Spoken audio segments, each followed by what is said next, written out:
here we go. Have fun. All right.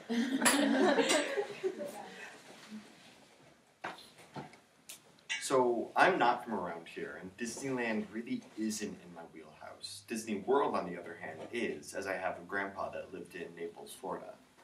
So around the time I was 12, I spent the night in a fury trying to figure out what I was going to do the next day. He had invited us down for a Disney World trip and just said he had a surprise. Now, with my grandfather, a surprise means anything from just swimming in the pool that he had in his home to something far out like going on his boat and fishing for sharks.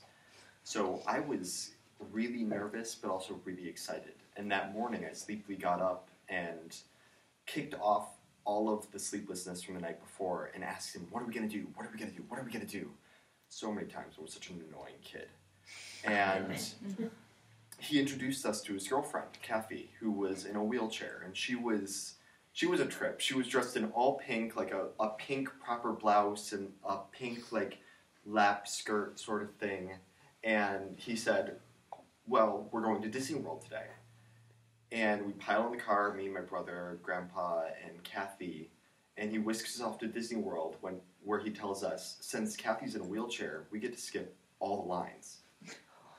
All the lines. And I was just about the age where I could remember the last time we went to Disney World, which was around the age I was 7, but I was too small to go on any of the rides that were anywhere near great. And the ones I did go on, I got to go on maybe twice because they took so long to go through the lines. So we all piled into Disney World and started exploring. And the one ride I really, truly remember was Space Mountain. We get to Space Mountain, and it's a line out the door. You've been to a place like Disneyland, where it's just lines for days on a summer vacation. It's terrible, it's hot, it's humid. But there's another door that has an attendant by it that has a little disabled sign. And so we walk up to that door, and he lets us through.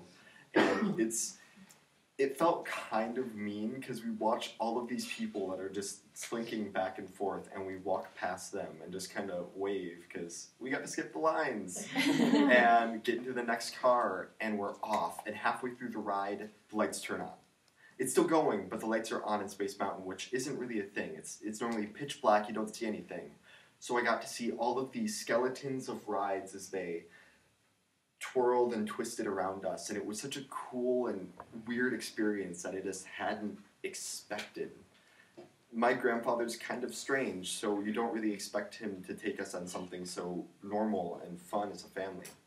We went on a few more rides, but I still wasn't big enough for any of the really cool roller coasters, and our chaperone, Kathy, was disabled, so she couldn't go on too many of the really crazy ones.